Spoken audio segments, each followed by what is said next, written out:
กับสบายดีพ่อแม่พี่น้องแม่สู่ผู้สู่คนพี่น้องเลยเนาะคลิปนี้ก็มาทางเพื่อนของแม่น้องอ้อยคือเก่าพี่น้องอยู่ทางเมืองพีนเนาะท่านผู้ชมวันนี้กำลังสิเขาไปเพื่อนเพิ่นเนาะพี่น้องแต่ว่ามาฮอดแล้วบ่เจอเพิ่นอาจจะไปเกี่ยวเข่าหรือหูดเข่าเนาะพี่น้องไปหารับจ้างเกี่ยวเข่าคิดว่าประมาณนั้นพี่น้องคือมื้อนี้เฮาสิเอาไข่มาให้เนาะพี่น้องแล้วก็มีนม3 กล่องมีเสื้อผ้ามีผ้าห่มกันหนาวอะไรพี่น้องเลยเนาะมื้อนี้ก็มากับทีมงานเนาะพี่น้องทีมงานเก่าแหละพี่น้องเลยมีบ่าวใจบ่าวบิลลี่เนาะพี่น้องเดี๋ยวครับส้มนมกันเด้อท่านผู้ชมเป็นอย่างไรกันเนาะเฮาที่ถ่าอยู่นี่ก่อนพี่น้องที่ถ่าอยู่ในเฮือนเพิ่นนี่แหละเพราะว่าเฮาก็มาค่ำแล้วตอนนี้แต่ว่ายังบ่พอเพิ่นอยู่เนาะประมาณ5-6 โมงผมจะจักเพิ่นจึงสิมาพี่น้องเลยตอนนี้ก็ประมาณ4 โมงปลายเลยท่านผู้ชมเลยเนาะเดี๋ยวถ่าส้มนมกันเบิ่งเครื่องนำกันเด้อพี่น้องที่เอามามื้อนี้เดี๋ยวว่าสิถ่ายก่อนพี่น้องเลย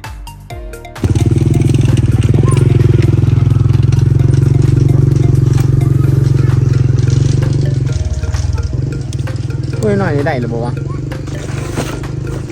เด็กน้อยบ้านนี้ตอนแรกท่านผู้ชมบอลยิลีเอาหมี่ให้เนาะเอาหมี่ยายให้คนละ2-3 ห่อพี่น้องได้เด็กน้อยบ่หลายปานใดเนาะบ้านนี้พี่น้องเลยเดี๋ยวบ่สิถ่ายเครื่องก่อนเด้อท่านผู้ชมนี่บาร์บิลี่เพิ่นมา สบายดีพี่น้องสบายดี สบายดีเดี๋ยวอัปเดตกันเนาะเป็นจังไดมาครั้งแรกเนาะหรือว่าเคยมาหรือบ่ ยังนั้นนี่เคยมาประมาณ4-5 ปีขึ้นหลังเคยเอาหมอนกับผ้าห่มแล้วก็ที่นอนแล้วก็คือว่ามาหมอบอีกอย่างหนึ่งนะตอนนั้นมีคลิปเราอยู่เคยมาตะกี้โอเคแต่โดนแล้วจะจำบ่ได้เลยเดี๋ยวเขาเบิ่งนำกันพี่น้องเพิ่นอาจจะไปเกี่ยวเข่าหรือไปหูดเข่าแหละเนาะเพราะช่วงนี้มันถึงช่วงหูดเขาเลยเครื่องมื้อนี้ก็มีบ่หลายพี่น้องมี FC ทาง TikTok เพิ่นเอาเงินให้ไปซื้อไข่กับนมจะกระนุ่มในมือก่อนนะเอามาให้แล้ว10 กล่องแล้วมื้อนี้เอามาอีก3 กล่องพี่น้องถ่ายืนถ่าอยู่ด้านนี้แหละพี่น้องเลยจากรถบันไดเพิ่นจังสิมาจักก็ค่ำว่าจังยันตอนค่ำเลยนี่แหละเพื่อนเพิ่นนะเป็นหลังใหม่ฝนตกกับหัวคือเก่าแหละทำตรงนี้เฮ้ยมันชื่ออยู่ในอะไรมากครับพี่นิดหน่อยเลยพี่น้องสบายดีโอ้ได้นี่นำบาร์เบอรี่เลยเนาะเขาเฮี้ยนมาแต่ละคนนี่เขาเฮี้ยนบ่เขาเนาะเฮี้ยนห้องได้แล้วนี่ป.2น้องป.1อันนี้ได้ม.ป.1นี่ได้ซะของป.5โอ้มายืนพี่แล้วล่ะอะไรกับเขาเฮี้ยนคือกันบ่น่ะกะเขาเฮี้ยนบ่เขาห้องได้เลยป.4คนนี้เด้ป.1ป.1หลายเนาะป.1เขียนเป็นอยู่บ่ล่ะเขียนเป็นอยู่บ่ป.4โอ้ยน้องนี่เริ่มจะค่ำแล้วพี่น้องยันมืดอยู่มื้อนี้เพิ่นจึงสิได้มาเนาะ4 โมงปลายเกือบ5 โมงเลยท่านผู้ชมเนาะน้องอ้อยไปไสไปตะปูฮะไปยังล่ะบ่เข้าใจไปตะปูไม้ทั้งยังล่ะไปบ้านตะปูเพิ่นบ่มาเลยบ่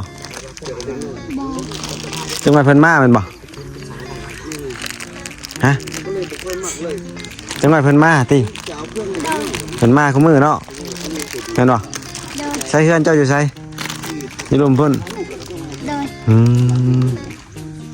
ไม่น้องเลยเนาะเดี๋ยวถ่ายส้มน้ำกันไม่น้องรอใจบาร์บิลี่เพิ่นกันยังถ่ายคลิปอยู่เด้อท่านผู้ชมยังลมกันเรื่องคลิปอยู่เนาะพี่น้องส่งรอใจกับติดตามได้พี่น้องเพิ่นช่วงนี้ก็ขาดเคินเนี่ยYouTube ลบออกแล้วคลิปแรกเขาไปถ่ายยอดขึ้นบ่ได้เอาไปเฮ็ด3ขึ้นบ่ได้ส่องเรามีปัญหาเนาะท่านผู้ชมเลยต้องกินดิบเลยบ่ล่ะคือบ่ส่งคือบ่ลวกกินก่อนเนาะ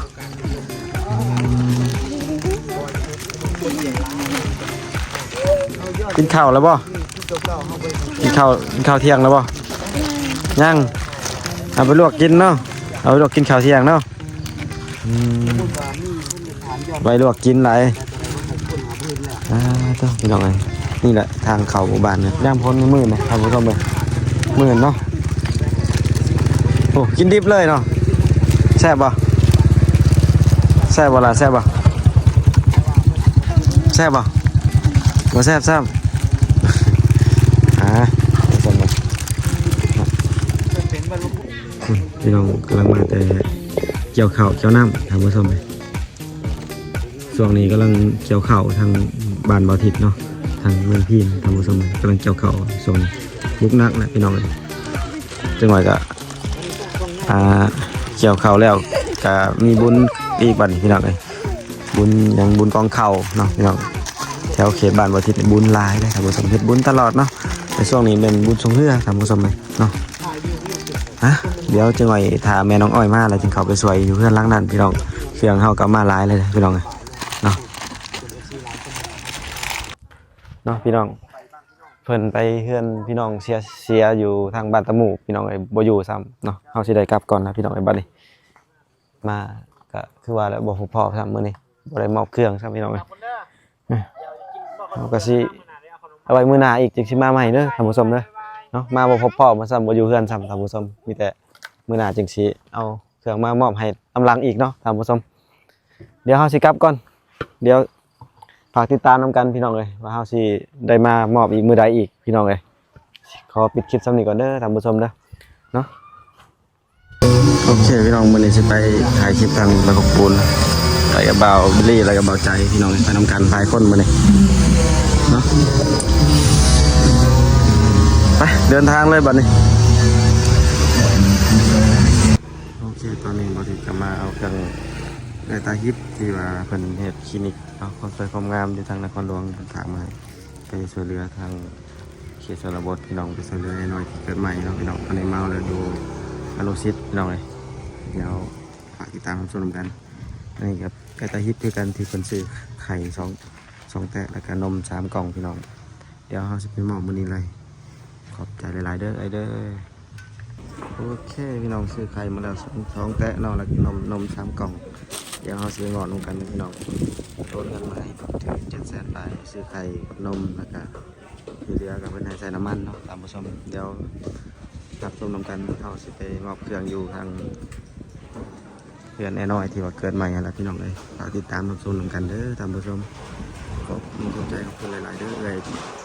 ทางนครหลวงกันที่ช่วยเหลือเพิ่นเนาะพี่น้องแล้วก็ให้ค่าน้ำมันบ่ที่ดีพี่น้องเลยเครื่องนุ่งที่เอื้อยเพิ่นฝากมาให้